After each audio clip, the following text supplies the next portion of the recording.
In ancient Rome, the law barred the elite from trade, leaving the city's colossal hunger to be fed by outsiders, freedmen, ship owners, and ambitious provincials who rose from obscurity. Before banks or modern finance, these forgotten entrepreneurs built fortunes beneath the noses of senators.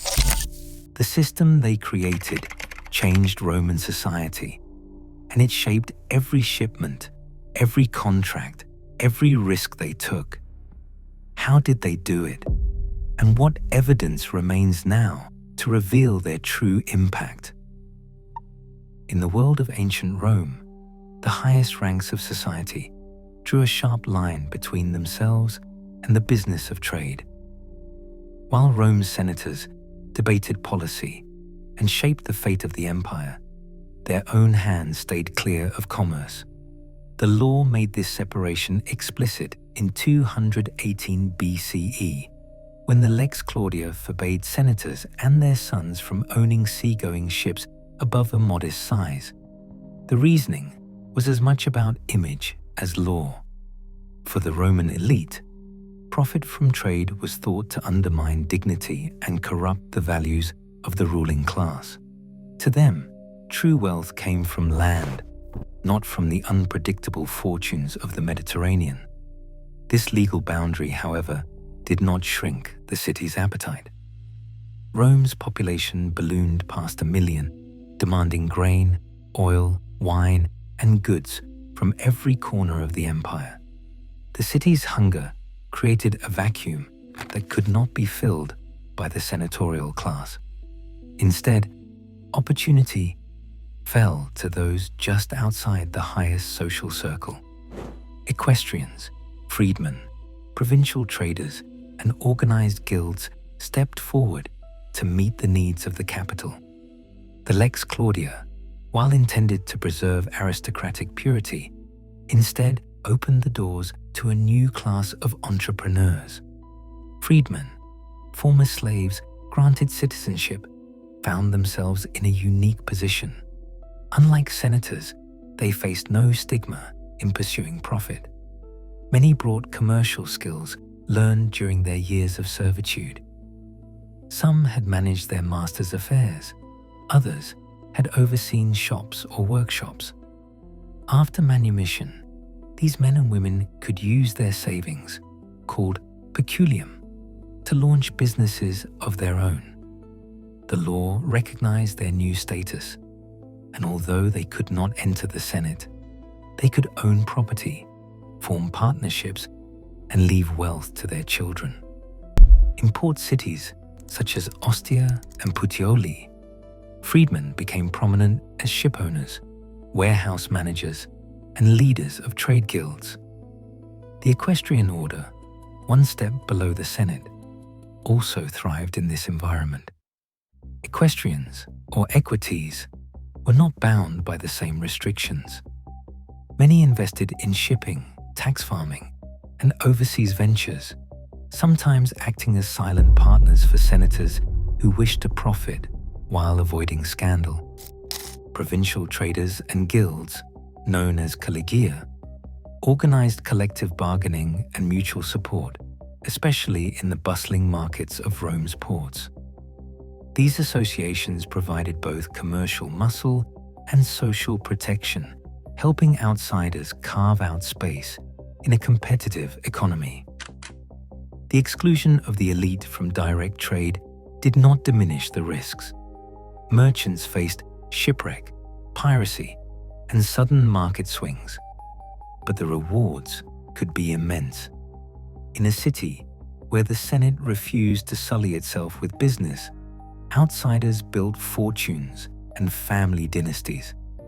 The legal and cultural barriers that kept senators away from commerce created a thriving, competitive marketplace, one where freedmen, equestrians, and immigrants could rise from obscurity to prominence.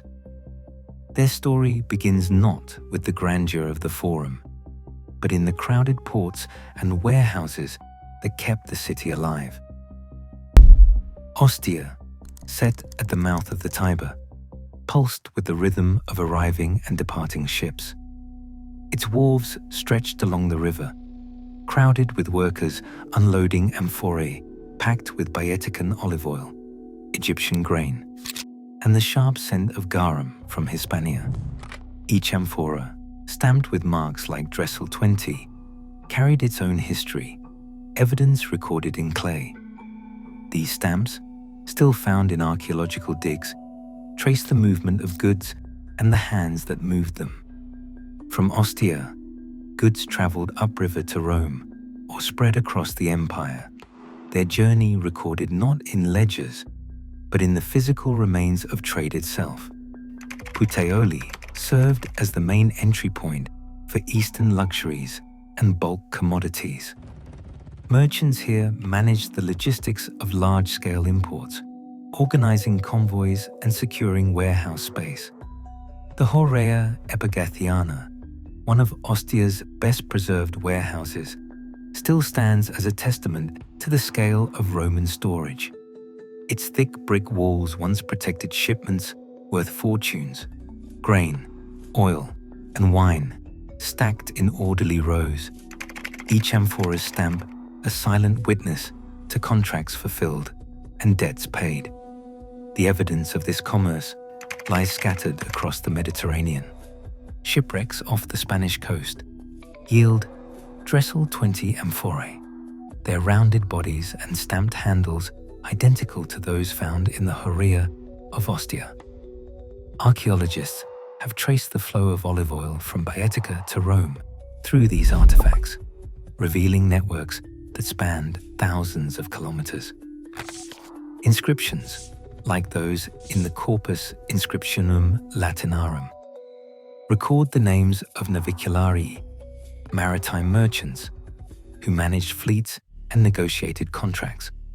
Among them stands L. Catilius Felix, a freedman whose funerary inscription at Pompeii identifies him as a shipowner. His name, carved in stone, links him directly to the bustling world of Roman trade.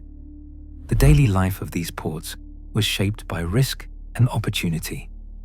Merchants gambled on safe passage, timing their shipments to avoid storms or pirates. The need to move bulk goods across unpredictable seas forced traders to develop new forms of cooperation. Partnerships formed to share risk, and contracts specified not only goods and prices, but the responsibilities of each partner. The physical infrastructure, docks, warehouses, and amphorae made large-scale commerce possible, but it was the web of agreements and shared risk that kept the system running. The scale of these operations is measured in the debris left behind. Thousands of stamped amphorae, inscriptions honoring successful merchants, and the remains of warehouses that once held Rome's lifeblood. The evidence is material and immediate. A city fed, clothed, and supplied by entrepreneurs who mastered the logistics of the ancient world. Their fortunes were built on the movement of goods, and the traces of their work still surface in the dust of ancient ports. A merchant preparing for a voyage from Alexandria to Ostia faced more than the usual dangers of wind and waves. The greatest uncertainty lay in the loss of everything: cargo, ship, and investment, if disaster struck at sea.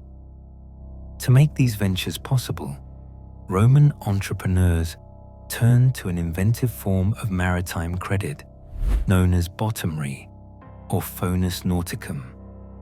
This agreement transferred the risk of loss from the merchant to a lender, who agreed to finance the voyage in return for a premium, often far higher than ordinary interest. If the ship returned safely, the lender collected principal and interest, sometimes as much as 30%. If the ship was lost, the lender recovered nothing. The entire arrangement rested on a conditional clause. Repayment depended strictly on the success of the voyage. Evidence for these contracts survives in papyri from Egypt, especially in the archives of Oxyrhynchus. One such document, dating to the 2nd century CE, records a group of lenders syndicating a loan for a shipment bound for Italy. Each investor contributed a share, and each stood to lose only that portion if the ship failed to arrive. The contract named the ship, its master, and the precise route, laying out the obligations of both borrower and lender. Witnesses and notaries signed off, ensuring the agreement would hold up in court. The surviving paperwork makes the legal craft and careful detail unmistakable. Interest rates on bottomry loans reflected the perils of the route. While standard loans might carry 12% annual interest, bottomry could reach 20, 25, or even 30% for the most dangerous crossings. The rationale was clear. Lenders assumed the risk of storms, pirates, and hidden shoals. If the cargo reached port, the profit was substantial. If not, the loss fell squarely on the financiers, not the merchant. This system allowed even modest traders to attempt ambitious voyages, pooling capital from multiple sources and spreading risk across the syndicate. The mechanics of these contracts reveal a sophisticated understanding of risk.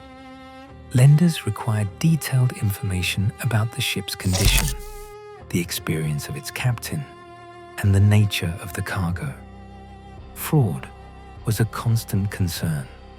Roman law imposed harsh penalties for false claims of shipwreck or collusion to stage a loss. Contracts included clauses for witness testimony and official investigations in the event of disaster. The Digest, a major compilation of Roman law, preserves model language for such agreements, echoing the formulas found in Egyptian papyri. Legal formality and public verification were central to keeping the system honest. Bottomry did more than fund individual voyages. It acted as a kind of proto-insurance, shifting the burden of catastrophe away from the merchant and onto a wider pool of capital. By syndicating loans, Roman negotiators and argentari could back multiple ventures at once, balancing risk and reward across the Mediterranean. This system, rooted in legal innovation and practical need, made large-scale maritime trade possible in a world without banks. The fortunes of Rome's entrepreneurs sailed not just on the tides, but on the strength of their contracts and the willingness of strangers to share in the gamble. Those agreements, carefully written and publicly witnessed, were the quiet architecture of an economy that moved goods, people, and wealth across a vast sea. In the heart of Pompeii, a set of wax tablets survived the eruption of Vesuvius, preserving the daily dealings of Lucius Caecilius Jucundus. Each tablet details contracts, payments, and loans, evidence of a world where fortunes changed hands, not in coin, but in trust and reputation. Jucundus was no senator. He was a freedman, the son of Lucius Caecilius Felix, who had built his own standing as a shipowner. Jucundus's ledgers reveal a web of clients, artisans, builders, and merchants, all relying on his services to manage payments, extend credit, and settle disputes. The names and sums scratched into wax hint at a city driven by credit and reputation, where the Argentarius, part money changer, part notary, was indispensable. Beyond the market stalls, the pulse of commerce ran through workshops and factories. In Bailo Claudia, on the windswept coast of Hispania, rows of stone vats once bubbled with garum, the fermented fish sauce prized across the empire. Each factory marked its amphorae with a stamp, a silent advertisement of origin and quality. Owners coordinated the harvest of fish, the labor of salters, and the shipment of finished sauce, investing profits into new presses or expanded storage. These enterprises were not the domain of the old aristocracy. Freedmen, local families, and even women could hold stakes. The evidence lies in the stamps themselves, which trace ownership across generations and regions. Profits from garum and oil production often flowed back into land, property, or new ventures, knitting together the worlds of manufacturing and finance. Tax collection, too, became a business. The publicani, private contractors, often from the equestrian class, bid for the right to collect taxes in the provinces. Their syndicates pooled capital to win contracts, then extracted more than they paid in, keeping the surplus. Cicero's Verrines describes how these syndicates operated in Sicily, sometimes bending the law to maximize returns. The risks were real. A missed harvest or political upheaval could wipe out profits. Yet the risk and the rewards drew investors from across Italy, and the names of publicani appear in inscriptions from Spain to Asia Minor. Not all entrepreneurs worked behind closed doors. In Pompeii, Eumachia's name is carved into marble at the entrance to the grand portico she funded. As a public priestess and benefactor, she invested her wealth, likely earned through family ties to the textile industry, into civic construction. The Fullers Guild, who processed and finished cloth, honored her with a statue, acknowledging her role in supporting their trade. Eumachia's building became a gathering place for business and ceremony, a symbol of how commercial success could be transformed into public influence. Her story stands out, not for its rarity, but for its visibility. Many women participated in commerce, but few left such a lasting mark. Across Rome and its provinces, the daily machinery of wealth ran on the efforts of intermediaries. Argentarii recorded transactions in wax. Factory owners stamped their products for distant markets. Publicani negotiated contracts and collected revenues. Even those excluded from the highest offices found ways to shape the city's fortunes. Their ledgers, stamps, and dedications endure as proof of an economy built on more than coin, a system where reputation and reinvestment carried as much weight as gold.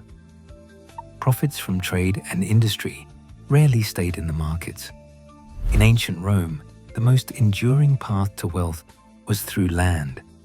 Successful entrepreneurs, including freedmen, equestrians, and some guild leaders, used their gains to purchase rural estates. Inscriptions from Campania and the outskirts of Rome record these investments, sometimes listing the names of entire families who managed and expanded their holdings over generations. Land offered more than prestige. It provided a steady stream of income. Estates were often leased out to tenant farmers known as colony. These tenants signed contracts that spelled out their obligations, a fixed portion of the harvest, regular rent payments, and sometimes additional labor during peak seasons. The details of these arrangements survive in stone epitaphs and wax tablets, revealing a world where legal agreements protected both owner and tenant. The colony model allowed estate owners to avoid the daily uncertainties of commerce. Once the lease was signed, income became predictable, tied to the rhythms of the countryside, rather than the hazards of the sea or the volatility of distant markets. Leasing contracts from North Africa and southern Italy show how landowners diversified risk, spreading their properties across different regions and crops. Some even invested in infrastructure, wells, mills, or presses to increase estate value and secure higher rents. The evidence points to a deliberate strategy: move capital out of trade and into assets that could weather economic storms. In a society where status and security depended on land, reinvesting commercial profits into estates was not just prudent, it was the surest way to build a legacy that would outlast the uncertainties of business. Disaster could strike without warning, and even the best-laid plans of Rome's entrepreneurs were never safe from sudden loss. In the year 192 CE, a fire swept through the Horea Galbae, one of the city's largest warehouse complexes. Flames consumed not only the vast stores of grain and olive oil, but also the records, contracts, and fortunes tied up within its walls. The destruction was so complete that the original complex was never fully rebuilt. Archaeological layers at the site still reveal blackened debris and collapsed masonry, a silent testament to the scale of the catastrophe. The city's grain supply, already stretched by population demands, faced immediate disruption. Prices rose, and merchants across the empire felt the shock as trade routes adjusted to the loss. Inscriptions from the period mention the appointment of new officials, curatores horiorum, tasked with restoring order to the battered supply chain. The government poured resources into rebuilding, but the new warehouses that rose from the ashes were smaller, less centralized, and a reminder of the fragility of Rome's commercial infrastructure. The shock of the Horea Galbae fire lingers not just in ancient texts, but in the ongoing work of archaeologists and historians. Recent excavations and digital mapping projects have traced the outlines of the original warehouses, layering new data over the charred remains. Literary sources like the Historia Augusta and Cassius Dio provide narrative, while inscriptions and stratigraphy offer a material record of loss and adaptation. Today, digital humanities projects continue to catalogue and interpret the evidence, making it possible to reconstruct the scale of the disaster and its aftermath. The story of the Horea Galbae is a reminder that even in an age of contracts and careful planning, risk could never be eliminated, only managed, recorded, and centuries later, rediscovered. Wealth in every era finds new pathways when old gates close. In Rome, innovation thrived not because of privilege, but in spite of it, driven by outsiders, risk-takers, and the overlooked. Today, as modern economies face shifting barriers and uncertain futures, the ingenuity of those forgotten entrepreneurs is a reminder. Opportunity rarely waits for permission. What legacy will our own obstacles inspire? Thanks for watching.